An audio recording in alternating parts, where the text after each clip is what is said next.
Iran की पीठ में छुरा घोंपने का परिणाम अब उसके पड़ोसी देश भुगत रहे हैं। जी हां, ईरान की मिसाइल और ड्रोन ने खाड़ी देशों की लग्जरी इमारत से लेकर प्रसिद्ध स्थानों तक सब कुछ तहस नहस कर दिया है। मिडिल ईस्ट में जंग अब एक नए और खतरनाक मोड़ पर पहुंच चुकी है, जहां तस्वीर साफ होती जा रही है कि ईरान अब सिर्फ जवाब नहीं दे रहा, बल्कि पूरी रणनीति के साथ अपने विरोधियों की सबसे अहम सैन्य ताकत को निशाना बना रहा है। दुबई एयरपोर्ट और फुजैरा पोर्ट पर हमलों के बाद जब यूएई को लगा कि मामला नहीं थम पाएगा, तभी ईरान ने सीधे उसके सबसे अहम सैन्य ठिकाने अल धफरा एयरबेस को निशाना बनाकर यह दिखा दिया कि अब खेल बदल चुका है और यह लड़ाई सीधे ताकत के केंद्र पर लड़ी जा रही है। रिपोर्ट्स के मुताबिक इस हमले में यूएई एयरफोर्स का सबसे कीमती एयरबॉर्न अर्ली वार्निंग सिस्टम साब ग्लोबल आई भी तबाह हो सकता है। यह वही हाईटेक जेट है जो आसमान में उड़ते हुए सैकड़ों किलोमीटर दूर तक दुश्मन की गतिविधियों पर नजर रखता है और पूरे युद्ध नेटवर्क को रियल टाइम डेटा देता है। यानी अगर यह खत्म हुआ तो यूएई की आंख और कान दोनों पर एक साथ वार हुआ है। लेकिन कहानी यही खत्म नहीं हुई। अल धफरा सिर्फ यूएई का बेस नहीं, बल्कि अमेरिका और फ्रांस की सैन्य मौजूदगी का भी बड़ा केंद्र है। ऐसे में जिन हैंगरों को निशाना बनाया गया, वहां अमेरिका के MQ-4C ट्राइटन जैसे हाई एंड सर्विलांस ड्रोन और MQ-9 रीपर जैसे कॉम्बैट ड्रोन तैनात रहते हैं। अगर इन पर भी असर पड़ा है तो यह सिर्फ यूएई पर नहीं, बल्कि सीधे अमेरिका की निगरानी क्षमता पर चोट मानी जा रही है। यानी ईरान अब संदेश दे रहा है कि वह सिर्फ क्षेत्रीय ताकतों से नहीं, बल्कि वैश्विक सैन्य ढांचे को भी चुनौती देने की स्थिति में है। सबसे बड़ा सवाल यही उठता है कि आखिर इतने मजबूत एयर डिफेंस के बावजूद यह हमले कैसे सफल हो रहे हैं, क्योंकि यूएई के पास दुनिया के सबसे advance multi layer air defence system मौजूद हैं, जिनमें अमेरिका के थाड और पैट्रियट जैसे सिस्टम शामिल हैं। इसके अलावा दक्षिण कोरिया और रूस के डिफेंस नेटवर्क भी इसकी सुरक्षा में लगे हैं, लेकिन इसके बावजूद ईरान के ड्रोन और मिसाइल इन सभी पर भारी पड़ते नजर आ रहे हैं, जो यह संकेत देता है कि लगातार हमलों ने इन सिस्टम पर दबाव बढ़ा दिया और अब उनकी प्रभावशीलता धीरे धीरे कमजोर पड़ रही है। और यही कहानी सऊदी अरब में भी दोहराई जाती दिख रही है, जहां अब एक और बड़ा दावा सामने आया है कि अल कायसुमा इलाके में स्थित एक अहम रडार स्टेशन को ईरानी ड्रोन हमले में निशाना बनाया गया। यह ANFPS 117 long range early warning radar Saudi air defence network की रीढ़ माना जाता था, जो दूर से आने वाले खतरे को पहले ही पहचान लेता था। लेकिन अगर यह सिस्टम निष्क्रिय हो गया तो इसका मतलब है कि अब सऊदी अरब के पास खतरे को पहचानने और जवाब देने का समय काफी कम हो जाएगा। यानी अब हालात ऐसे बन रहे हैं कि खतरे का पता तब चलेगा जब वह काफी करीब पहुंच चुका होगा, जिससे पैट्रियट मिसाइल सिस्टम और फाइटर जेट्स के लिए प्रतिक्रिया देना बेहद मुश्किल हो सकता है। यही वजह है कि विशेषज्ञ इसे खतरनाक ब्लाइंड स्पॉट मान रहे हैं, जो पूरे गल्फ क्षेत्र की सुरक्षा के लिए बड़ा खतरा बन सकता है, खासकर तब जब यह इलाका तेल ठिकानों, एयर रूट्स और सैन्य जोनों के बेहद करीब स्थित हो। इस पूरे घटनाक्रम का एक और अहम पहलू यह है कि ईरान के अंदर अभी भी सत्ता और सैन्य ढांचे को और मजबूत किया जा रहा है। रिपोर्ट्स के मुताबिक मुज्तबा खामिनी ने रेवोल्यूशनरी गार्ड्स के पूर्व कमांडर मोहसिन रिजाई को सैन्य सलाहकार नियुक्त किया है, जिससे यह साफ संकेत मिलता है कि ईरान अब अपने फैसलों को और ज्यादा केंद्रीकृत और आक्रामक दिशा में ले जा रहा है। दिलचस्प बात यह है कि अमेरिकी खुफिया एजेंसियों की रिपोर्ट्स भी अब यह मानने लगी है कि लगातार हमलों के बावजूद ईरान की सत्ता कमजोर नहीं हुई, बल्कि और मजबूत हो चुकी है। विश्लेषकों का कहना है कि इस पूरे सिस्टम के केंद्र में IRGC है, जो न सिर्फ सैन्य बल्कि राजनीतिक और आंतरिक फैसलों में भी निर्णायक भूमिका निभा रहा है।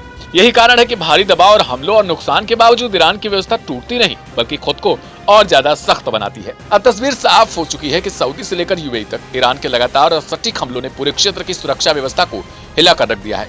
एयर डिफेंस सिस्टम पर दबाव बढ़ रहा है, निगरानी नेटवर्क में सेंध पड़ चुकी है और प्रतिक्रिया देने का समय घटता जा रहा है। यानी ईरान ने यह दिखा दिया कि आधुनिक युद्ध में सिर्फ हथियार ही नहीं, बल्कि रणनीतिक समय और सटीकता ही असली ताकत होती है। और अगर यही रफ्तार जारी रही तो मिडिल ईस्ट में ताकत का संतुलन पूरी तरीके से बदल सकता है, जहां अब डर सिर्फ हमले का नहीं, बल्कि उस अदृश्य बढ़त का है जो धीरे धीरे पूरे क्षेत्र को ईरान के दबाव में लेकर आ रही है।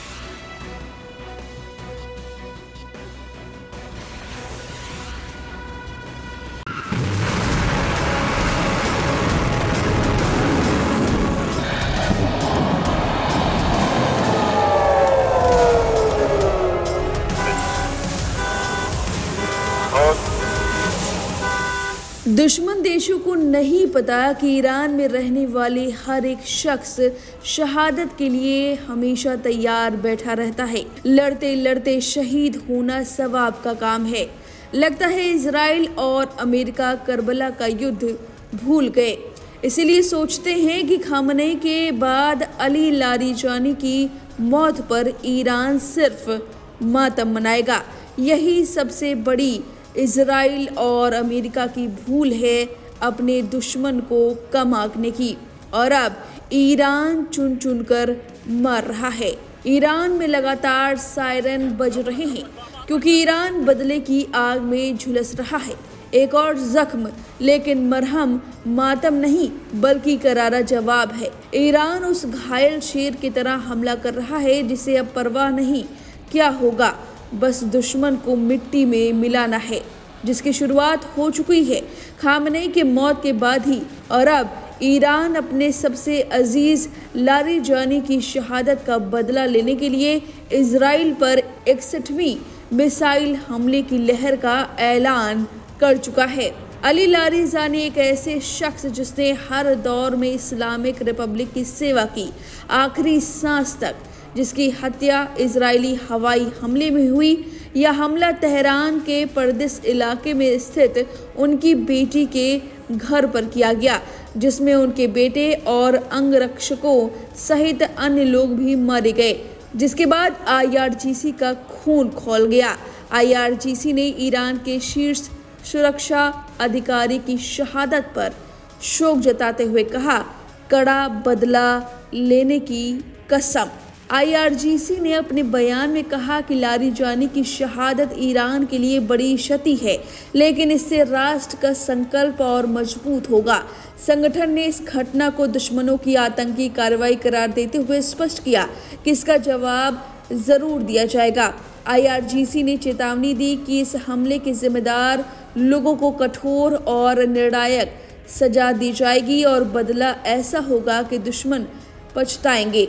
ईरान ने साफ कर दिया कि हमला बिना जवाब के नहीं रहेगा और अब ये जवाब दिया जा रहा है। 61वीं लहर की शुरुआत हो चुकी है। इजराइल की सारी टेक्नोलॉजी धरी की धरी रह गई है।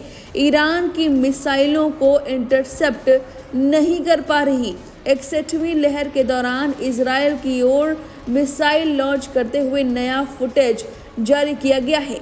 दी गई जानकारी के मुताबिक ईरान ने मल्टी वॉरहेड खुर्रम शहर 4, मल्टी वॉरहेड कद्र, इमाद और खैबर शेकर मिसाइलें लॉन्च की हैं।